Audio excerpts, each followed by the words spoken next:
Hi guys, ஃபைனலாக நான் இன்றைக்கி யூடியூப் ஸ்டார்ட் பண்ணிட்டேன். நான் ஃபைனலாக சொல்ல காரணம் என்னென்னா, எல்லாம் ரொட்டீனாக பண்ணக்கூடிய விஷயந்தான். நைட்டு நம்ம தூங்கத்துக்கு முன்னாடி அலாரம் வச்சுட்டு படுப்போம். ஞாபகம் இருக்கா? காலைல எப்படி 5:30 மணிக்கு எழுந்துக்கலாம், இல்லை 5:45 வைப்போம், 6 மணிக்கு வைப்போம். மிஸ் ஆகிடுச்சுன்னா 6:45 எழுந்துப்போம். 1 மணி நேரம் லேட்டாக எழுந்துப்போம். நம்மளுக்கு அந்த டேவே ஃபுல்லாக ஸ்பாயில் ஆகிடும்.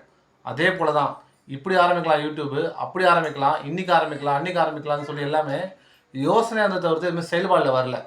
அதனால் இப்போ இல்லைனா எப்போ 2025 நம்ம யூடியூப் ஸ்டார்ட் பண்ணலன்னா இனிமேல் முடியாது. அந்த மாதிரி ஒரு கட்டத்துக்கு வந்து நான் ஸ்டார்ட் பண்ணேன். எதுக்காக நான் யூடியூப் ஸ்டார்ட் பண்ணி ஆகணுமா, ஏன் வேறு இதுவே இல்லையே அப்படின்னா, என் பேஷன் அது மாதிரி. நான் யூடியூப் ஸ்டார்ட் பண்ண ரொம்ப நாள் எனக்கு ஆசை. நிறைய இஷ்யூஸ் வந்ததுனால விட்டேன். நான் ப்ரீவியஸாக ஃபேஸ்பிஎன்னு ஒரு சேனல் எனக்கு இருக்குது. அது ஷார்ட் ஃபில்ம் மட்டுமே ஓப்பன் பண்ணேன். நல்ல கோவிட் இஷ்யூஸ்லாம் வந்தது. ஸோ பேக்ரவுண்ட் நம்மளுக்கு வீக், அதனால் நான் வந்து அதை இன்வால்வ் ஆகலை. இப்போ ஆனால் பரவாயில்ல, பேஷனுக்காக ஓடலைன்னா எப்படி, அப்படி ஒரு முடிவுக்காக தான் நான் இப்போ யூடியூப் ஸ்டார்ட் பண்ணியிருக்கேன். ரோட் லைட்டுன்னு ஒரே நம்பிக்கை. நீங்கள் கண்டிப்பாக வீடியோ பார்ப்பீங்க, லைக் பண்ணுவீங்க, ஷேர் பண்ணுவீங்க, எனக்கு சப்ஸ்கிரைபர் ஏறும், நம்மளும் யூடியூப்பில் ஓரளவு வருவோம் அப்படியே நம்பிக்கை இருக்குது.